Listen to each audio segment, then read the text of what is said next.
Throughout this series, we'll be discussing many aspects of cancer diagnosis and treatment, and we will be sharing several personal stories related to cancer. Some listeners might find this content upsetting.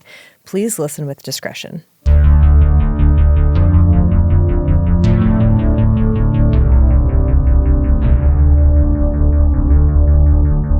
Hi, I'm Erin Welsh. And I'm Erin Allman Updike. And this podcast will kill you. Welcome to episode 4 and final. 4 and final. Of our series on cancer. It's been a... journey? Yeah. Yeah.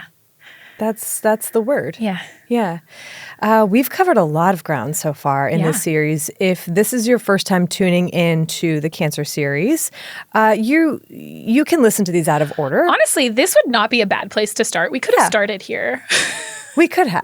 But we're ending here instead. The point is that these are all pieces of a big puzzle, and there are still pieces that we haven't filled in yet, pieces that remain to be filled in by science and medicine, but we can tell you what we've covered so far. Yeah. So the first episode, we talked about what cancer is, both conceptually and clinically, kind of the definitions of cancer. The second episode, we talked about the evolution of cancer and cellular aspects of cancer, so like what's actually happening within that cancer cell to make it cancerous. Third episode, last episode, all about treatment, history of treatment, existing treatments today, possible treatments in the future. And today, we're talking about kind of the big picture of like what the status of cancer is around the world today. Exactly. And ways that we might be able to see that status change in the future thanks to things like screening and prevention. Some of our favorite things to talk about on this podcast Public in general. health. Yeah. Public health. And as much ground as we have covered so far in the series and as much as we're covering today, it is not everything that has to do with cancer. Right. So we want everyone to know that, first of all, we have a very, very long list of sources for every one of these episodes. So if you are inspired to learn more about cancer treatment, about the epidemiology, about any aspect of cancer, go to our website, thispodcastwillkill.com, and check out the sources list. And these are not the only cancer episodes that we're going to do. Correct. This is sort of what we see as a sort of laying the foundation and a jumping off point for us to be able to explore individual cancers in the future. Yeah. So we would also love your feedback on what episodes you'd like to hear more about, what topics you really want to learn more about. Yeah, it really does help us. Like we are already planning next episodes, not just for cancer, but for many other things. Yeah. And it's like, what do you all want to know about? Yeah. What questions arise? Yes. Tell us. Right. We'll see what we can do. We'll see what we can do. Also, we're approaching cancer from a very biological perspective, a historical perspective. The focus is on cancer as this phenomenon. This thing. And so throughout these episodes, we haven't really touched very much on the personal experience of cancer and what that can look like for somebody, whether that's somebody who has been diagnosed, someone undergoing treatment, someone whose loved one has been diagnosed, maybe you're a caretaker, maybe you're the friend or colleague. And our firsthand accounts have been so invaluable for sharing just some of those perspectives on that experience. So again, thank you. Thank you. We really, truly can't say it enough. These firsthand accounts mean so much to us, and they make this series what it is. And our podcast. And our podcast in general. Yeah. So thank you. Thank you. One piece of business before the last piece of business. So last week, if you listened to our treatment episode, I shouted out a couple of episodes of Advances in Care, which is another podcast that I host that interviews physician scientists at New York Presbyterian and talks about some of the incredible cutting edge work that they do. And I want to shout out another episode that's related to kind of the topic today, which is screening and prevention epidemiology of cancer. And that is episode 35, titled Rise in Early Onset Colon Cancer Being Studied Through Single-Cell Sequencing. Very cool. It features research done by Joel Gabri to look for clues that underlie this issue. Like, why are we seeing colon cancer rise in younger adults? Right.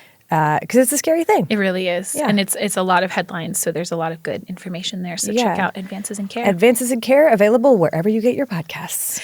Last but not least, Quarantine time. This is the last time we're going to say this. Yes. Then it will just be taken for granted after this. Starting, yes. We figured this series was a good time to stop including alcohol in our quarantini recipes. We're still going to call them quarantinis because it's too good of a name to pass up. Really nice. This week's quarantini is the crab. The crab. The crab. It's an affogato, which means espresso and ice cream. Delicious. It's so good. It just sounded good to us. It did. That's the whole thing. There's nothing deeper behind it. The crab means cancer. Like that is, if you listen to the first episode, you would know. You would know. Anyway. I think a lot of people know that because it's like a what do you call it? Star sign thing? Astrology? Yeah.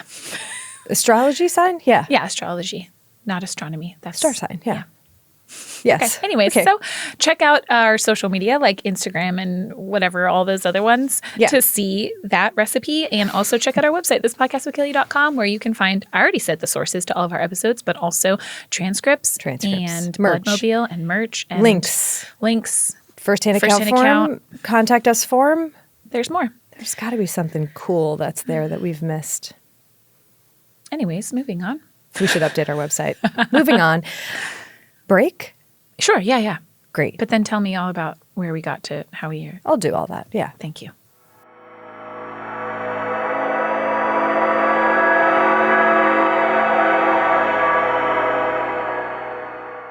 My name is Christina, and I'm a healthy, cancer-free 30-year-old woman who is about to undergo a double mastectomy. Let me tell you why. My Aunt Helen was diagnosed with breast cancer at age 34 and ultimately passed away 10 years later when I was 13. Just a few years later, still reeling from the loss of our beloved Helen, another aunt was diagnosed with ovarian cancer. My whole life, I had looked at my aunts and saw myself, all blue eyes and big foreheads and curly hair. If their fate was cancer, it was bound to be mine too. And it wasn't just my aunts. 6 other relatives, from great aunts to distant cousins, had been diagnosed with either breast or ovarian cancer. It was high time for genetic testing, and we discovered that my aunt and father carry the BRCA2 mutation. This mutation is associated with a 40 to 85% lifetime risk for breast cancer and a 15 to 40% risk for ovarian cancer, along with increased risks for other cancers, including prostate, pancreatic, and melanomas. As a teenager, I wanted to be tested immediately. This was around when the Affordable Care Act was being passed, and my doctors recommended that I wait until protections for pre-existing conditions were fully in effect before diagnosing myself with one. Finally, at 19, I received confirmation of what I had felt for years. Just like my aunts, I was positive for BRCA2. I heard constantly at the time that 19 was too young to test, years before any screenings would be recommended. But I wanted those years to sit with my diagnosis and process it as slowly as I wanted to. I'm so grateful for the protections that allowed me to do so. My cancer screenings began at 24, and for 6 years, I've dutifully scheduled breast exams, skin checks, and an annual date was a clunking, thumping MRI. I'm treated by an excellent hereditary cancer clinic, and my team is optimistic that any breast cancer would be caught early and be survivable. But that's not good enough for me. I don't want to survive breast cancer. I'd rather never have it at all. Hereditary cancer causes incalculable loss and trauma to the families that it tears through. But with modern genetic testing, younger generations can use that trauma to forge a different path forward. My journey has always been mapped onto my Aunt Helen's. The age I started cancer screenings and planning for my mastectomy is all based on her timeline in the hopes that mine can be different. My double mastectomy will reduce my lifetime risk of cancer by 90 to 95%. It's not 100%, but it's nothing less than a gift.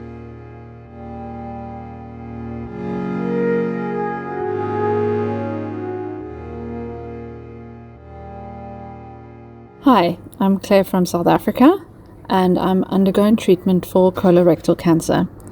I knew something was wrong for at least a year before I did anything about it. As a friend said, we're more scared of the treatment than the disease. When I finally went for a colonoscopy, I'm pretty sure I knew I had cancer. It's always been my biggest fear, but in a way, it's freeing knowing that the worst has happened. After barely interacting with the medical system for 41 years of my life, I have now had 2 major surgeries, spent weeks in ICU, have an ileostomy, and am undergoing chemo. Finding chemo very frustrating because no one knows how each person will react. So hard to tell if it will get worse or better. I'm trying to stay very positive and interested in the biology of it all, and also trying to be a good example and educate my students. I teach high school science and bio. I really wish people were more open about gross body processes, because I'm sure if we talked more about poo, more people would be diagnosed earlier. As it is, I'm telling everyone to go for colonoscopies.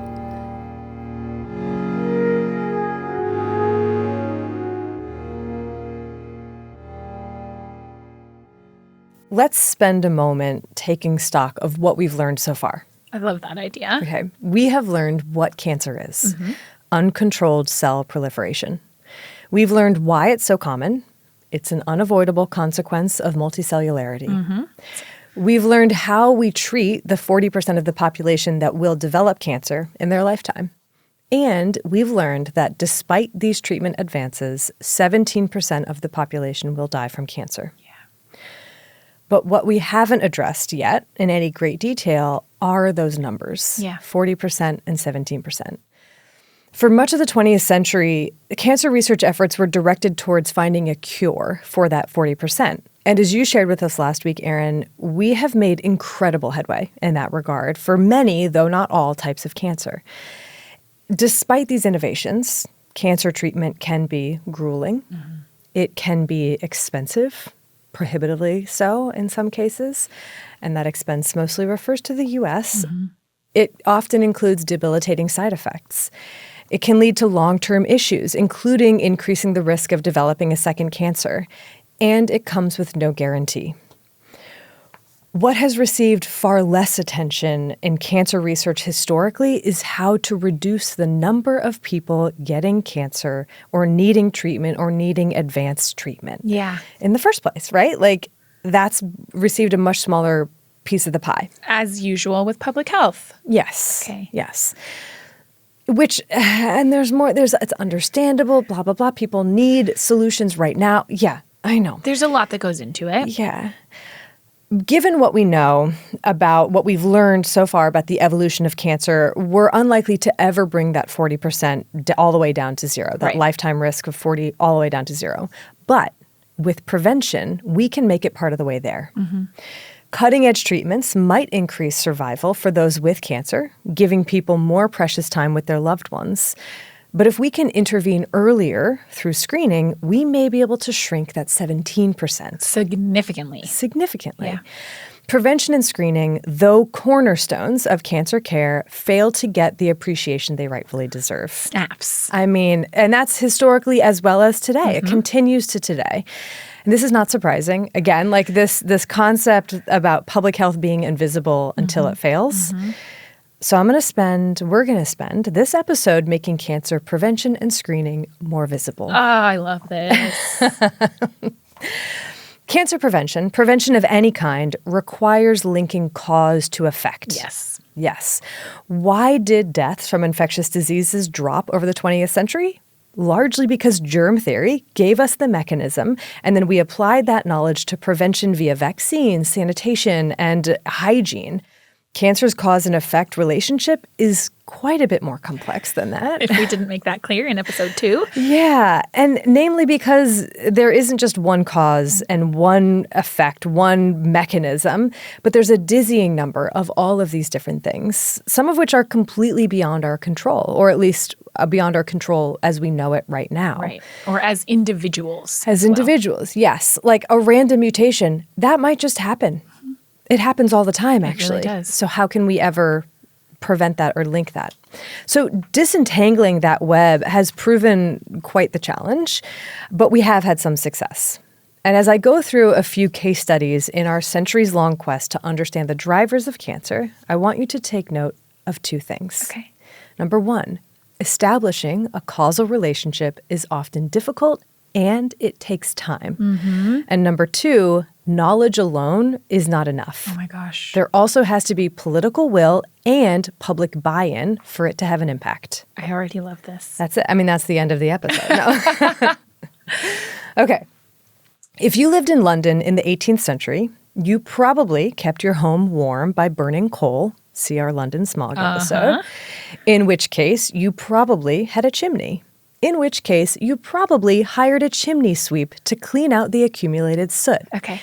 That chimney sweep was probably between 4 and 10 years old. Oh my gosh. Yes. Oh. Was forced to work naked and bathed about once a year. Oh, wow. Wow. Okay. Yeah. 4 and 10-year-olds. 4 and 10-year-olds. Yeah. There are many issues with this situation. Yes. Yeah. So as English physician Percival Pott described in 1775, quote, "In their early infancy, they are most frequently treated with great brutality and are almost starved with cold and hunger. They are thrust up narrow and sometimes hot chimneys where they are bruised, burned, and almost suffocated. And when they get to puberty, become peculiarly liable to a most noisome, painful, and fatal disease," end quote. That disease was chimney sweeps cancer. Okay. Have you ever heard of chimney No, sweeps cancer? Okay. never. Pott's description of the quote-unquote soot wart and subsequent metastasis, so it started out as a soot wart and then it metastasized. Okay. It ranks among the earliest, if not the first, observations of occupational cancer. Really? Really? Yeah. In babies, basically. In babies. So what would happen was that these chimney sweeps would be exposed to all of these Everything in a chimney. Yeah, constantly. There would be like a sore that arose, a soot wart, and then that would eventually metastasize as they went into adolescence, as they went through puberty. Yeah. And so his report on this, he wrote a report that was like describing what happened, describing the inhumane conditions, and it spurred the publication of other case studies. And people were like, "Oh yeah, I've seen this. I had chalked it up to something else before." So it was like a lot of these case studies that came out, and that like there was a public outcry. It was like, we have to do something about this. This is awful, and it's hard to imagine anyone making the argument that like, oh no, these chimney sweeps are perfectly fine. 4 years old is plenty old enough to work in a chimney on your own. Oh my God. Right. But people did make that argument. Oh yeah. Yeah. And it took decades for any meaningful policy changing this to be passed. Okay. In 1788, so this is 13 years after Pott's observation, the minimum age requirement for a chimney sweep was raised to 8 years old. Oh my goodness. I know. There's so much more. Like There's so many ways that this is blowing my mind. I know. You know what I knew about chimney sweeps, Erin? Mary Poppins. Yeah, no. That's all I knew. That would be like past 1875, which is when the next meaningful legislation was passed. Like 100 years later. 100 years after his observation was published. Oh my. So this is when the Chimney Sweepers Act was passed, and this forbade any children from sweeping chimneys, and it introduced a licensing system that helped with enforcement. So like you could not sweep a chimney unless you were an adult. An adult was that 16 years old? I don't know. Okay. Yeah, who knows? But still. Right. Pott's observation was just that. It was an observation. Okay. End of. He didn't have supporting statistics. Soot was not proven as a carcinogen until 1922 when researchers induced cancer in mice after exposure to soot. Wow. So it was sort of like there was this hypothetical link, or like this theoretical link that was like, well, clearly this is the exposure one-to-one. But they just never put that like directly together. Right. And like, what is it about soot? What, that kind of thing. Yeah. Would those laws have been passed sooner if he had that information earlier? The story of cigarettes and cancer would suggest that no, not necessarily. I mean, especially when it sounds like they were kids who weren't well taken care of by the system. They were marginalized communities. Yeah. Oh, Erin. Yeah. I mean, and in fact, when you look at the timeline for like the initial observation of chimney sweeps cancer to then, policy change for that timeline seems downright speedy compared to cigarettes and cancer. Just curious, by the way, what kind of cancer is chimney sweeps cancer? Chimney sweeps cancer. But I mean, does it have is it testicular cancer? Is it lung cancer? Yeah, it's like scrotal cancer. Okay. Yeah. Okay. Yeah. Sorry. I was like, I thought that you said that in the first episode, but I couldn't remember. It's in the name, chimney sweeps. No. We talked about how you have to define a cancer. Let's go back a page or two. Yeah. I know. Okay, thank you. No, that makes sense. Okay. Yeah. Yeah, and it's because they were sweeping chimneys naked. Like they were, naked. there was nothing. Yeah, and like as in development, you're like, and then with puberty, all of the hormones, and yeah, cell proliferation, etc. Yeah. Okay, so of all the recognized carcinogens today, tobacco is probably the most well known. Like if you ask someone, list some carcinogens for me, probably cigarettes would be the number for sure. The number one. And I mean, rightfully so in terms of the number of people it kills every year. Absolutely. Yeah. Yeah. And I think this is also a real demonstration of the power of awareness campaigns. Mm-hmm. All those ads, I remember those ads. Mm-hmm. Yeah. This notoriety, though, was incredibly hard won. with decades of big tobacco sowing doubt and obfuscating the facts, a reluctant public, and a government afraid to take a stance, even if that meant preventing tens of thousands of deaths. Someday, we will cover this story in all its lurid detail. Yeah. But for now, I'm just going to give you the bare bones. Okay. Our first marker along the timeline takes us to 1761 with John Hill's publication of his pamphlet titled Cautions Against the Immoderate Use of Snuff. 1761. Oh, boy. Okay. Yeah. And in this pamphlet, he argued that oral tobacco caused lip, mouth, and throat cancer. Wow. Yeah. Unlike Percival Pott's observation, people largely ridiculed or ignored Hill. Tobacco was exceedingly popular. And he was telling them something that they didn't want to hear. Where's your proof for this, bro? Don't take this away from me. Pamphlet? Yeah. Get real. That get real and get out of here reaction would remain surprisingly consistent, startlingly so, over the next 2 centuries. Okay. In the late 1800s and early 1900s, Hill's pamphlet had largely been forgotten by that time. I just can't get over this 1761.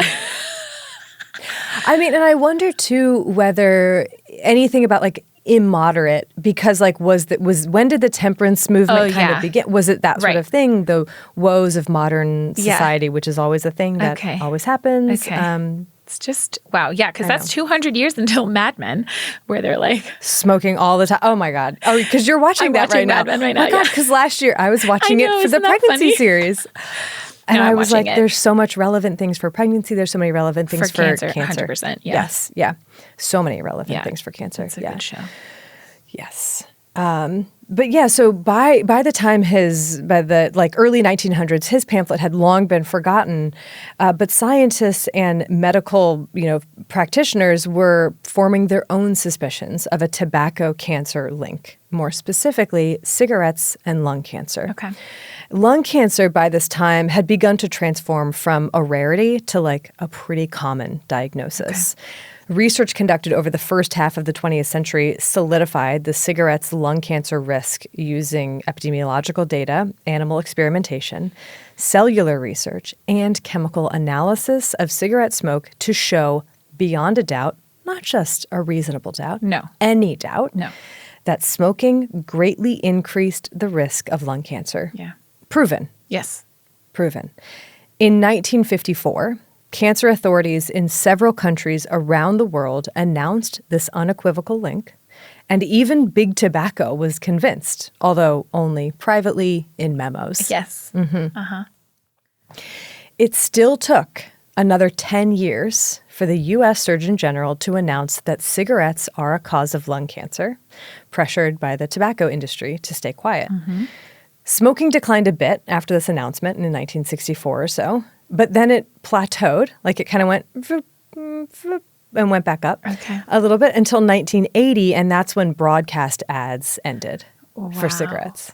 Wow. Yeah, because it was like, again, in Mad Men, oh, well, we have this filter. Oh, well, ours, you can smoke, but like ours are clean. Ours are healthy. Ours are healthy. Ours are this. Yeah. Right. Yeah. And so it's like the laws had to catch up to like what was allowed to be said. And so clearly, though, skepticism remained, both in the public, in politicians, everywhere. And this was partly the handiwork of Big Tobacco, sowing their seeds of doubt. Partly it was also the lag time between exposure and cancer development, which can be decades in the making. And partly because cigarettes were well-loved and highly addictive. In 1965, so this is the year after the Surgeon General's announcement, 50% of men and 32% of women in the U.S. smoked. Wow. Yeah. Okay. Yeah. The amount of cigarettes was also high, about 10 per day on average, something around there.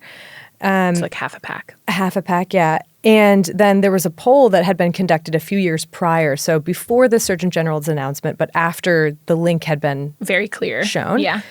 1/3 of U.S. doctors believed that cigarettes were a major cause of lung cancer.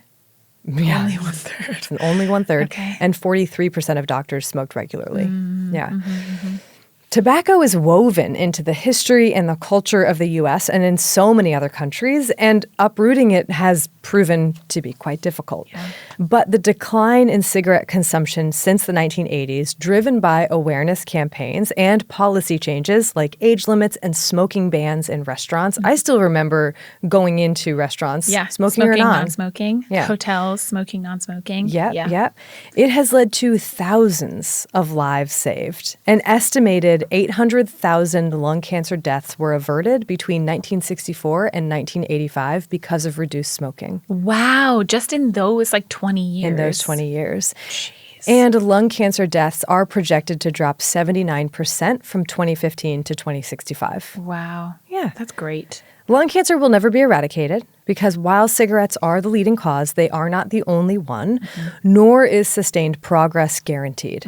Smoking has increased in some parts of the world. Shocking. It still blew my mind. Well, especially with e-cigarettes and vaping and all of that. But even cigarette smoking has increased. Right, Yeah. And air pollution remains a major driver of lung cancer. Despite these present-day hurdles and despite the centuries-long fight to put tobacco in the spotlight as a cause of lung cancer, this is still a remarkable success story. Yeah. Remarkable. Over the 20th and into the 21st centuries, many other carcinogens have been identified. Lifestyle factors such as alcohol, red meat, processed meats, UV radiation, occupational exposures like asbestos and silica dust, infectious agents like Epstein-Barr virus, Helicobacter pylori, which is the cause of stomach ulcers, and human papillomavirus. See our HPV episode. These are just a handful of known carcinogens. The list of probable carcinogens is much longer. Yeah. What we've done with this information varies. It varies based on the individual and whether you can modify your behavior to reduce your exposure. Maybe that means drinking less alcohol. Maybe it means that you can't afford to buy healthier foods. Maybe it means wearing sunscreen. Maybe it means smoking. All of these different things that are individually modifiable or potentially not. It varies around the globe due to national policies, and it varies on whether we have the technology to do something about it. So for instance, Epstein-Barr virus, EBV, is one of the most ubiquitous viruses. It infects 90% of adults. It's responsible for nearly 360,000 cancers annually across the globe. Yet, at the time of writing, we do not have a vaccine for this virus. We do have several in the works. Also, EBV is thought to be linked to many other things. Oh, yeah. In our MS episode, we talked about EBV. Yeah. But we do have a vaccine for the hepatitis B virus. Yes, we do. Which can lead to liver cancer, and human papillomavirus, HPV, which can cause cervical, other anogenital cancers, and oropharyngeal cancers. It's amazing that we have these vaccines. We can prevent cancers with vaccines. We can prevent some cancers, yes. These are incredible achievements that are projected to prevent millions of cases of cancer over the next few decades. And as with any success, there is room for improvement, which is understated. Hopefully, we will see Hep B and HPV vaccine uptake improve in the near future, including in policy changes that will reverse some of the horrific decisions made by this current head of HHS.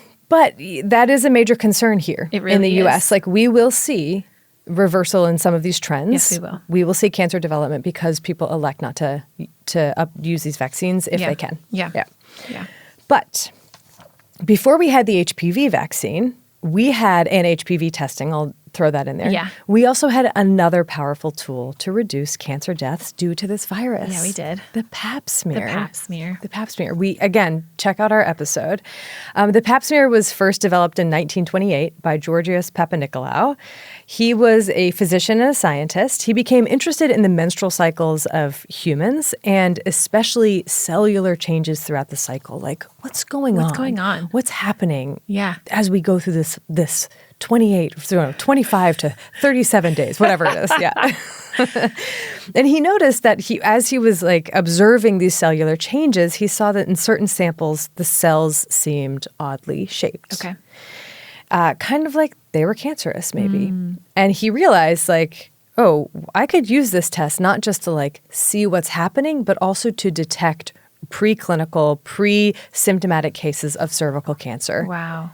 Amazing. And this was especially important because like symptomatic usually, as we discussed, means metastasis often and decreased chance of survival. Yeah, like just invasive. Like the cervix is in such a small area that it can go invasive even just locally very quickly. Very quickly. So, yeah. So detecting early means intervention. Early means higher chance of increased survival. Yeah. His wife, Andromache, was not only worked alongside him at Cornell, but was also his research subject. She volunteered to undergo a daily pap smear for 2 decades. Oh my God. 2 decades. 20 years. 20 years of everyday pap smears? Yeah. I don't have words for that. I know. To help improve this test. What do normal cells look like? What do cancerous cells look like? Yeah. Oh, that's fascinating. Wow. And it took a few decades to catch on after he formally introduced the pap smear in 1941. But since being adopted as a routine screening tool, it has led to early diagnosis and treatment intervention for untold amounts of people around the world. Yeah. It really is. The pap smear is incredible. The pap smear is pretty great. Yeah.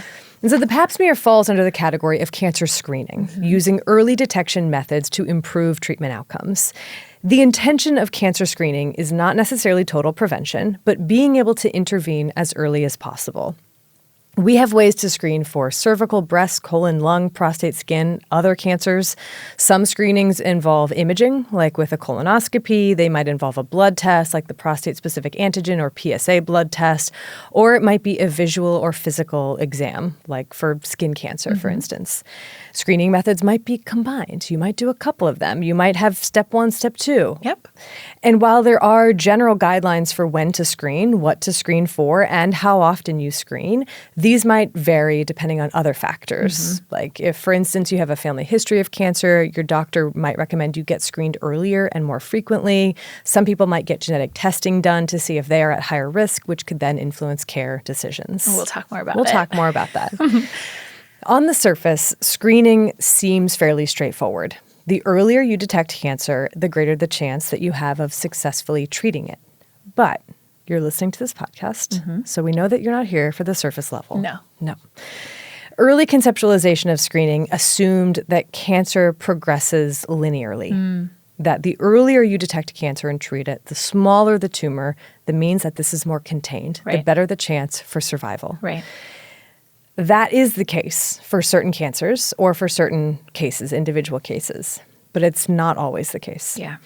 While some cancers might be localized and they might grow slowly, others may have already spread at the time of detection. And so the benefit of early treatment might not be there.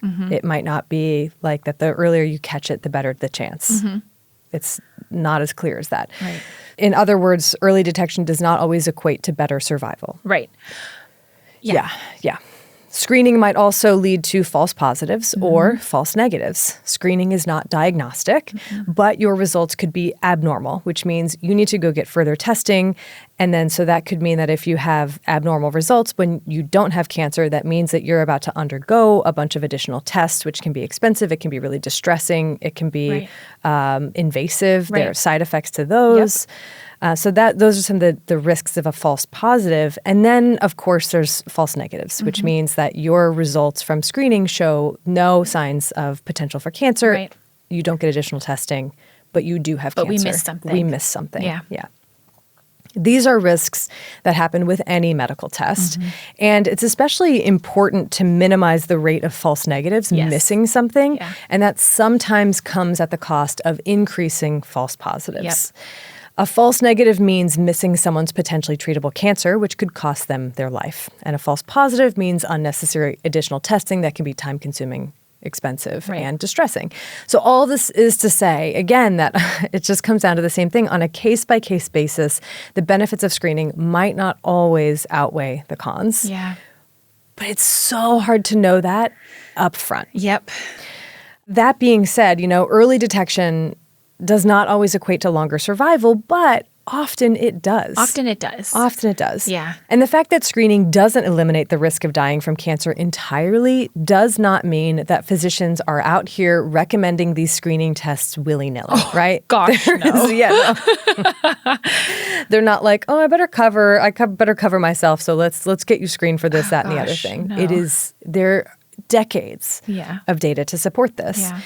There are important guidelines that must be followed before a screening test is incorporated into standard care. Right. If you listen to our newborn screening episode, this might sound a bit familiar to you. So in the late 1960s, I'm going to repeat it here. I love it. I love it. You know I love it. It's a good refresher. I feel like it's like, because I think there's been a lot of, again, it kind of comes down to public health being invisible until it fails. And it's like screening is, and I'm not saying screening is always positive. No. But I think sometimes the benefits of screening get drowned out by the very real cons that exist. Right. Or the limitations or the missed screening. diagnoses or whatever it is. Right. You know, like, is a mammogram perfect? No. But has it saved so many lives? Yes. Right. Is a colonoscopy prep very challenging and very uncomfortable? Yes. Yeah. Could it save your life? Also, yes. Yeah. Does everyone need it? Maybe not. Are there other ways? We'll talk about it. Yeah. But tell me about, the screening guidelines. So, broadly. 1960s, the WHO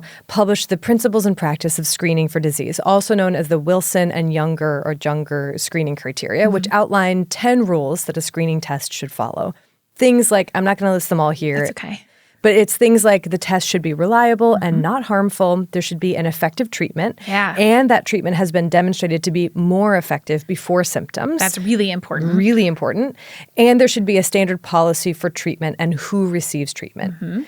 In the nearly 60 years since these criteria were introduced, biomedical technology has undergone a revolution, and we can know more about ourselves than ever before. Yeah.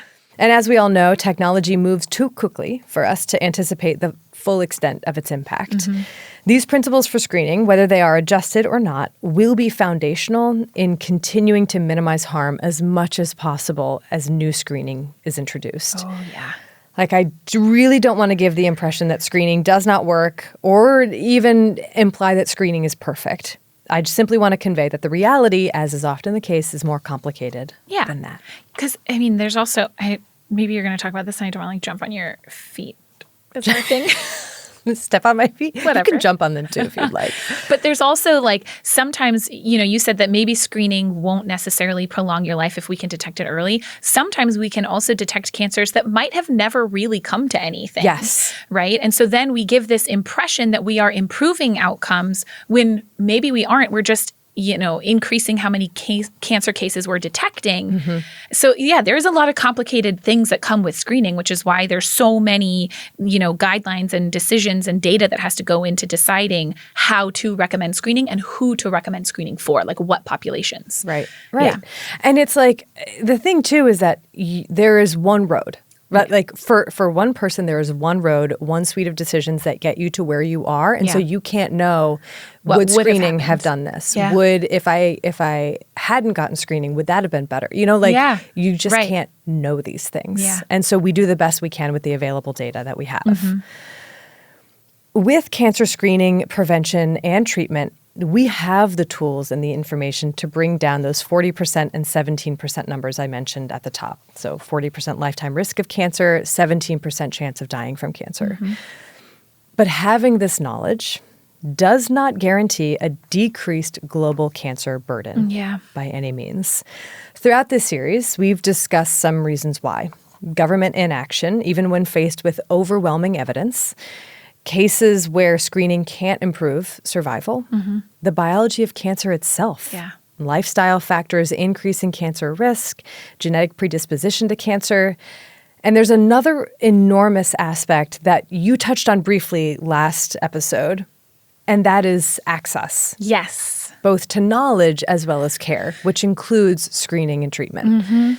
In the U.S., as well as across the globe, substantial cancer disparities exist in terms of diagnosis and survival. You talked a little bit last week. An individual's experience with cancer is influenced by race, ethnicity, socioeconomic status, education level, so many different things. So, for instance, Black women in the U.S. diagnosed with cancer have a 10% higher death rate compared to white women, despite having a 9% lower incidence rate. Wow.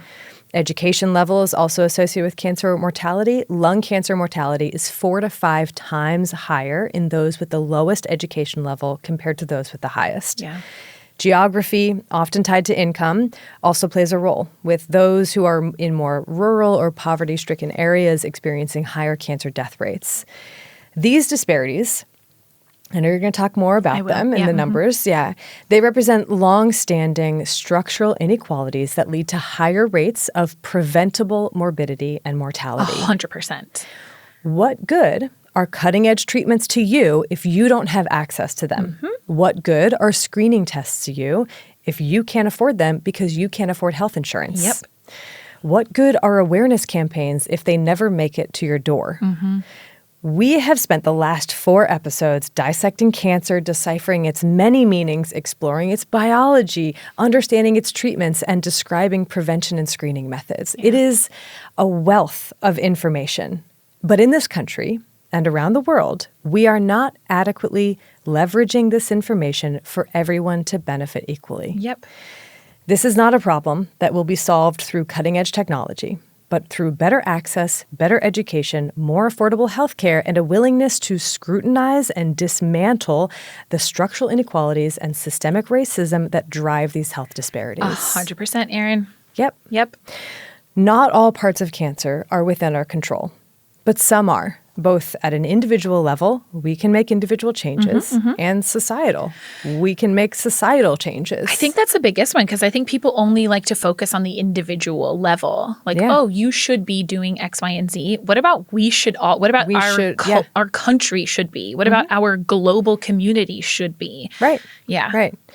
And so choosing what we do with all of this information, it is a personal, it is a political, it is a medical, and it is a philosophical matter. And with that, Erin, I'll turn it over to you to tell me the status of cancer around the world today. Okay. That's not a big ask, right? No, not at all. Okay. Small potatoes, Erin. Super small, the tiniest potatoes, baby potatoes, new potatoes. Oh, Erin. It's dark. Yeah. Okay. No, I know. We're going to go down. It's going to be dark for a moment. But hopefully, I think there is some bright futures on the horizon. Okay.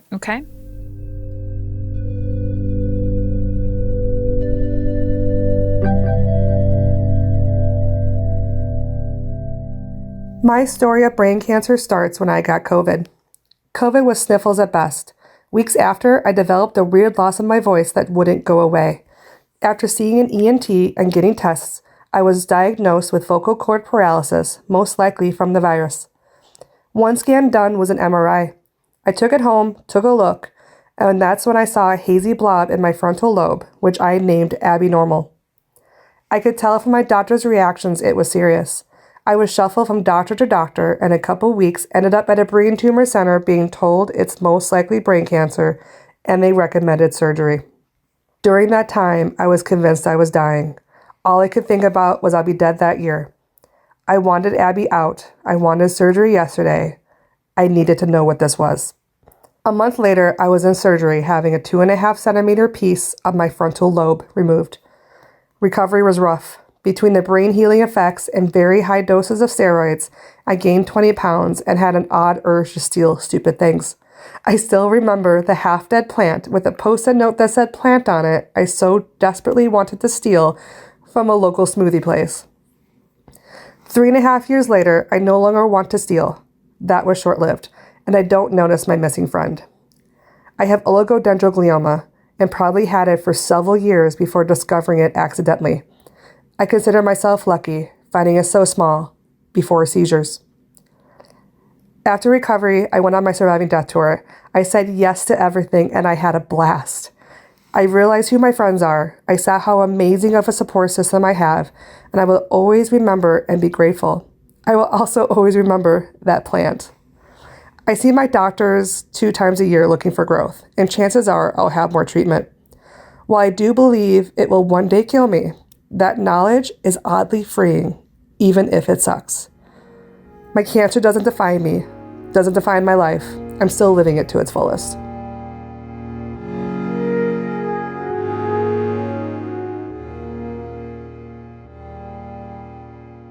Hello, my name is Karen.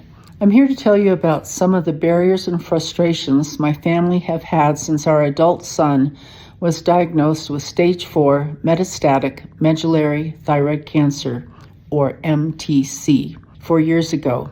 In case you are unaware, there are several types of thyroid cancer. Some are very common and not aggressive at all, and some are rare and aggressive. Unfortunately, MTC is the latter. Only about 1,000 people in the United States are diagnosed with it each year.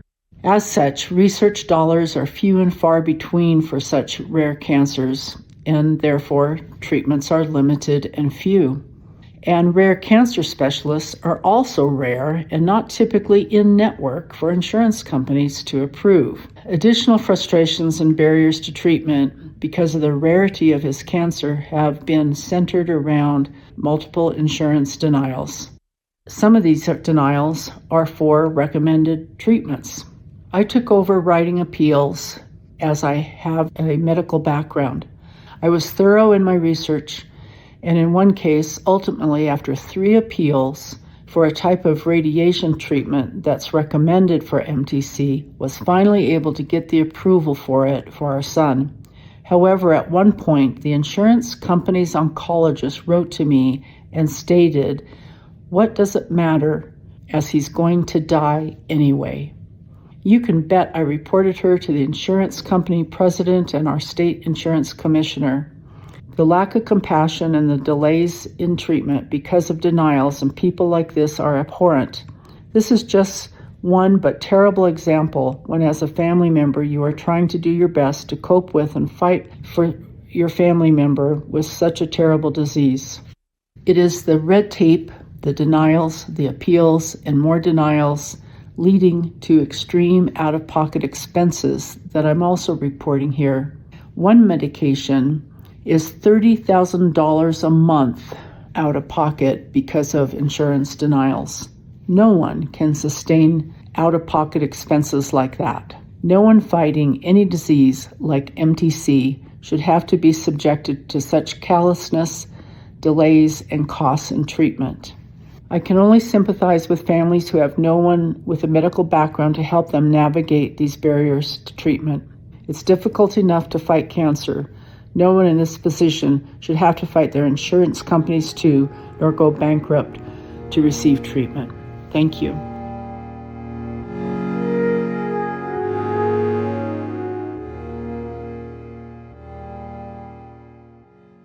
In 2023, which is the most recent global data that I could find, 18.5 million people worldwide were newly diagnosed with cancer. Mm-hmm. That same year, cancer killed over 10 million people worldwide and contributed to 271 million disability-adjusted life years. You can't even wrap your head around it. It's massive. Yeah. Over half of these cases and deaths were in low and middle income countries. And I really think that we, and I include myself in this royal we, do not talk enough about cancer in low and middle income countries. Oh, yeah, absolutely not. At all. Yeah. A lot of the data and the statistics that I have and that we've talked about through this series are from the US and from other high income countries where cancer is not treated the same way as it is in places with less resources. Yep. And of course, in a lot of parts of the US, things are pretty bleak depending on who you are and where you live and what you have access to. Right. These numbers are also projected to increase, not decrease. Mm-hmm. By 2050, it's estimated that we'll be looking at over 30 million new cases of cancer every year and over 18 million deaths globally. Cancer is the second leading cause of death after cardiovascular disease, which is such a contrast to what you said, Erin, in our very first episode that hundreds of years ago, it was like 1900. Oh, 1900, it was the eighth leading. Eighth leading. So that's a huge change, right? And it's really partly due to all of the incredible innovations that we've had in treating other causes of death, like infectious disease and things like that. Yeah. Longevity overall, et cetera. Exactly. Many things. Many things. All of these things can be true at once. Mm-hmm.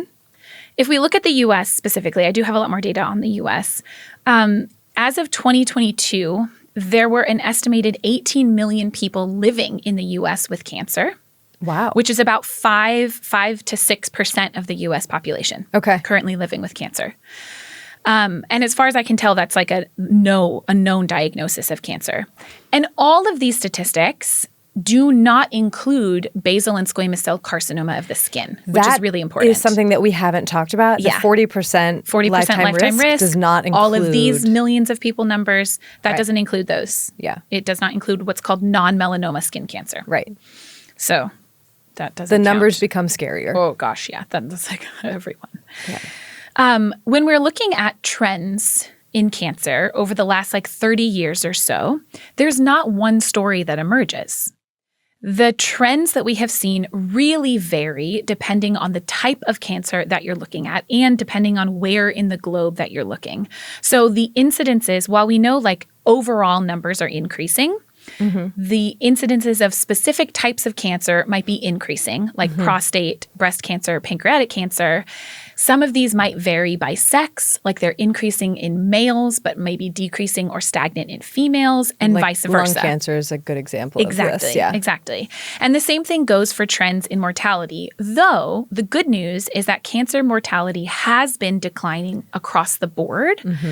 But that's not necessarily true for all populations or for all types of cancer. Right. And you had talked about, and we've talked about now a lot, these disparities that we see in cancer are not getting any better. No. They really are not. They're getting worse, if anything. They're getting worse, yeah. For example, compared to white folks in the U.S., all other racial and ethnic groups are more likely to be diagnosed with later stages of cancer. And that's especially true for breast cancer, lung cancer, prostate cancer, cervical cancer, colon cancer.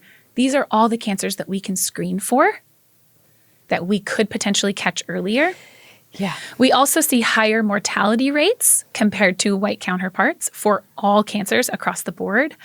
And in the case of Black Americans, we see a higher incidence of cancer for a lot of cancers, but not all cancers compared to white Americans. Right. And like you said, it's not just racial and ethnic disparities, though those are very striking. There are so many levels on which we see these disparities: socioeconomics, whether or not your insurance covers anything.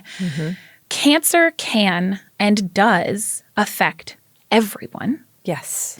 But what a lot of these inequalities show us is that a lot of the risk factors that contribute to the development of cancer, including the ability to identify early and adequately treat cancers, are not equal. Right. And the burden of these risks and the lack of access is falling on groups that have historically and continue to be disenfranchised, especially in this country, but also across the globe, right? And this is not something that's reflective of individual choices that people are making. This is, like you said, reflective of our systems that have failed people. Yeah. So that's all very depressing. It's just so many different stages, right? There's prevention, screening, treatment. Yeah. During treatment, what sort of treatments do you actually get? Exactly. Are you able to take any time off work? Are you able to afford treatment? What is your insurance company decide to they're going to cover for you, or Which feel is like you're just disgusting. Yeah. So there's a lot. Yes. And if we're also looking at what is the most prevalent type of cancer and those kinds of things, that actually really varies globally.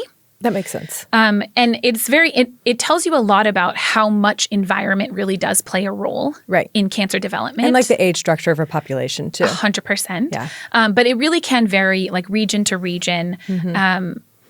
Across the globe. Lung cancer is still kind of one of the number one. Sometimes it's number two, depending on the specific area that you're looking at. But lung cancer is definitely one of the top. Breast cancer and prostate cancer are also some of the top cancers in terms of how common they are, as well as their deaths.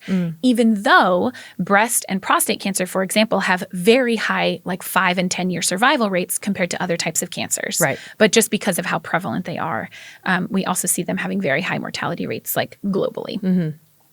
Childhood cancers, which I don't think that we spent enough time talking about because there's too much to cover, they account for about 1.5% of all cancers globally and 1% of cancer deaths worldwide. But they also account for over 3% of the disability-adjusted life years that we see. So childhood cancers really, we should do some specific episodes on some of those because there's a lot more detail there that we haven't covered. Yes. So improving our treatment, we know, can help with some of these numbers, especially when we look at mortality. But like you said, Erin, we're never going to be able to prevent all cancers. No. So I want to talk a little bit more detail about what the future of screening and prevention might look like. Right. Like you said, we have pretty widespread screening programs for a number of types of cancer. Like more that I didn't even know some of these. Yeah. I was like, whoa, I didn't know we had a screening tool for that. That's great. Yeah. So breast cancer, cervical cancer, colorectal cancer, lung cancer, although only in very specific populations. Right. All of these are in Right. specific populations, and prostate cancer. Not every country across the globe has robust screening programs in place for all of these cancers, but many have at least some type of screening program available for all of these types of cancers, even if the way that they implement them might be slightly different. Like other countries might use colonoscopy a lot less than we do here in the US, but they still screen for colon cancer in various ways. And like you said, the goal of cancer screening is to identify either precancerous conditions, like we can with cervical cancer and colon cancer, Right. which means that we could potentially treat something before it ever becomes cancer, or to identify early stage cancers if possible. And that's something that we do with like breast cancer and lung cancer screening. And prostate cancer as well.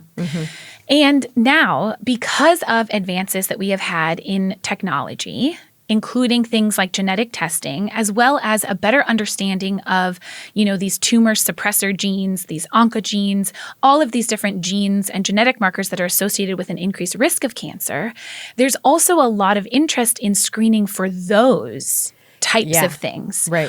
which wouldn't be identifying cancers or precancers. It's identifying individuals who might be at higher risk for developing cancer later on in your life. Characterizing your individual lifetime risk. Exactly. And what is so interesting and different about this is that for that to be helpful, we have to then have a way to detect and treat or prevent the cancers that you might be at higher risk for, right? Right. Ideally. And that, I think, is where we still aren't as far ahead as I think that we would hope that we could be, if that is a long way of saying that.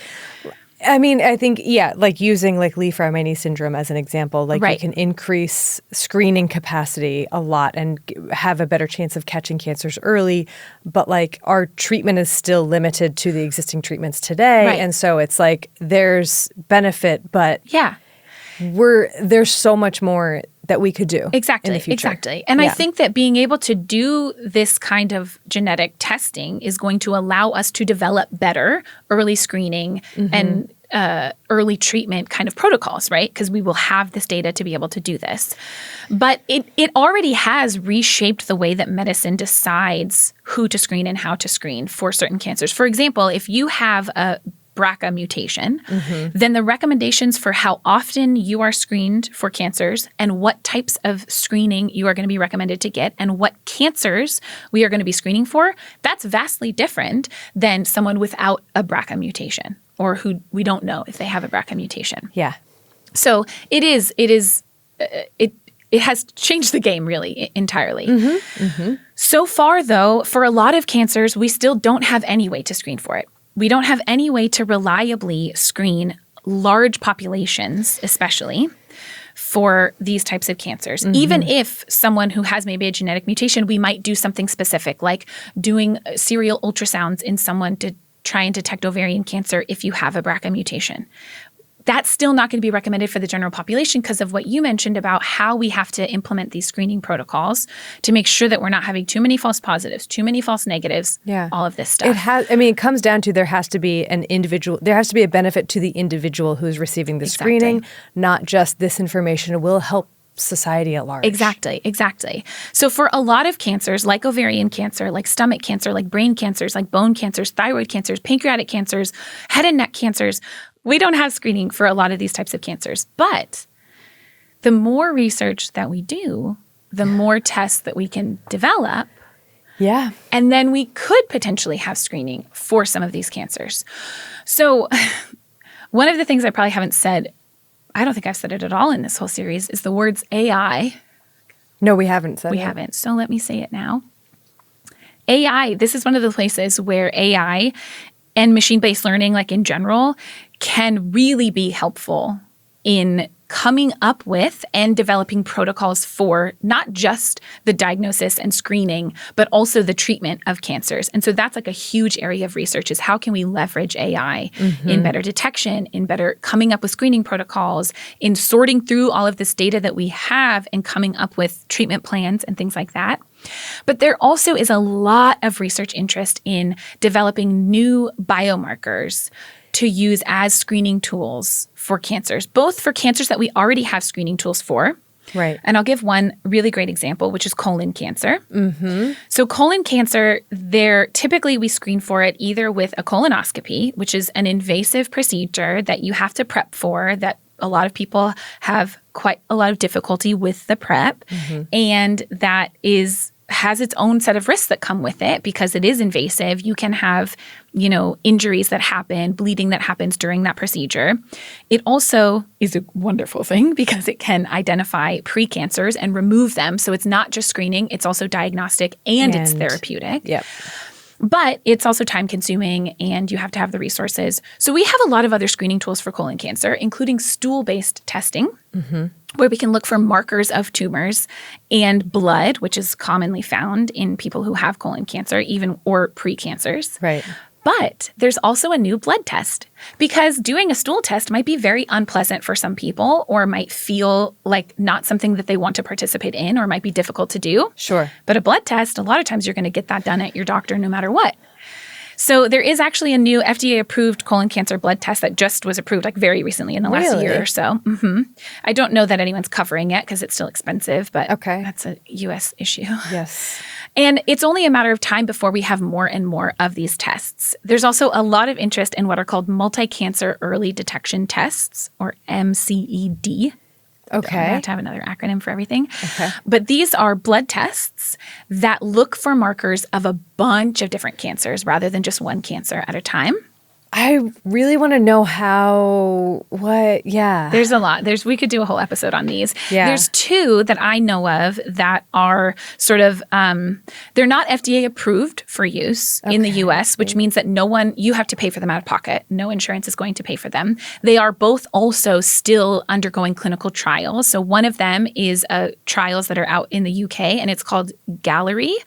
I think that's how you say it. Okay. And it looks for biomarkers of more than 50 different types of cancers, many of which we don't have any other screening tests for. How reliable is it? Yeah, so it's a thing. Okay. It's a great question. So the specificity of these tends to be relatively high, like 90%-ish, meaning that if it is positive, then it's likelier that there is something there. Is that what that specificity means? Yeah. Or is that sensitive? What's sensitivity then? So a sensitivity is quite low, which means that a negative test doesn't necessarily rule anything out. So it's still high rates of false negatives. False negatives, yeah.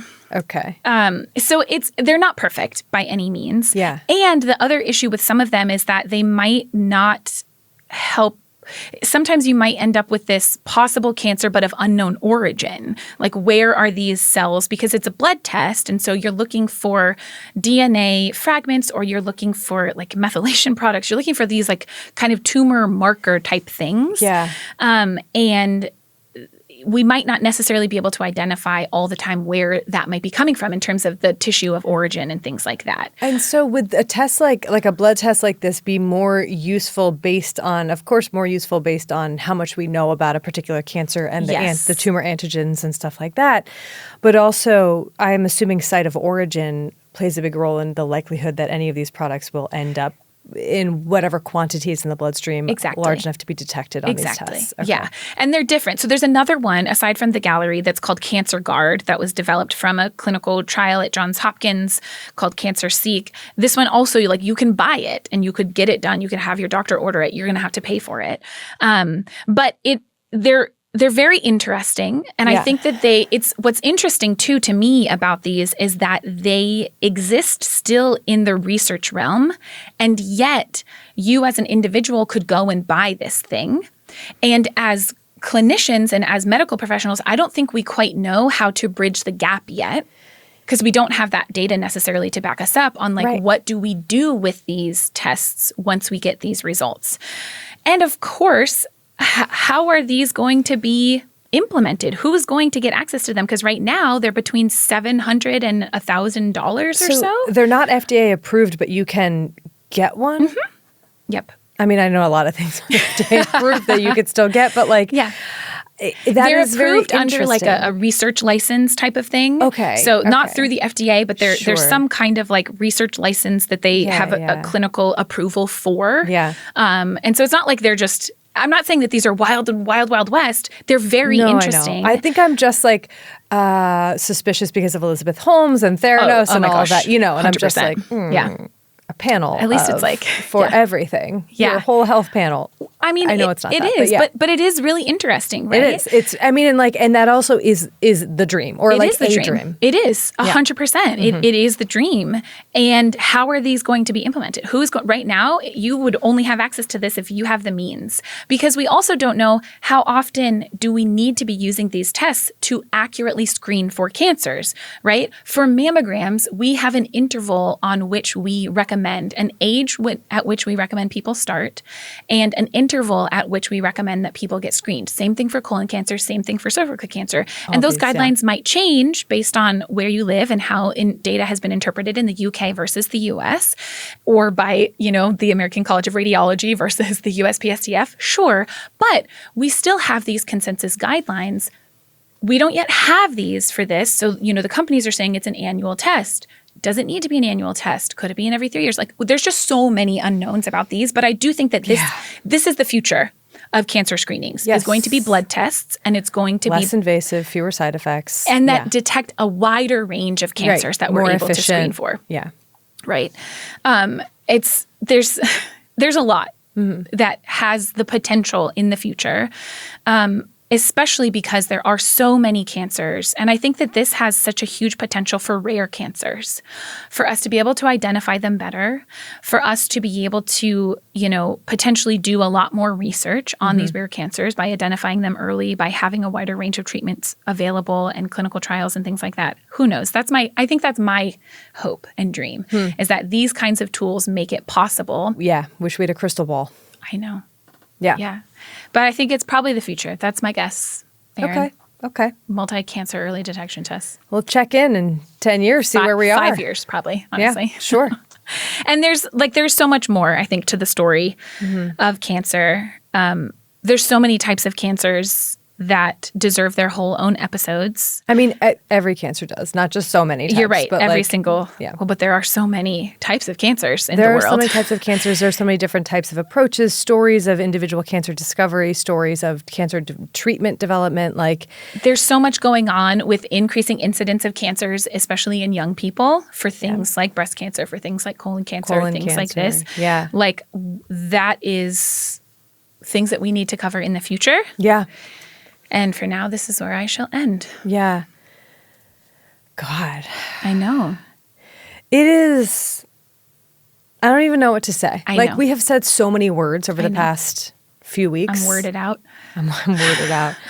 I think that again, kind of I'll echo what we talked about last episode, which was how many people have devoted their lives to understanding cancer, to better treating it, to preventing it, to participating in clinical trials, in other ways, to raising awareness and funding. It blows my mind. And when we think about and I think about the people in my life who have died of cancer, been affected by cancer, been diagnosed with cancer, undergoing cancer treatment currently, it's hard to I don't know. I was thinking about you all and all of our first-hand account providers with every word that I wrote, trying to be what is it that I want to know? Yeah.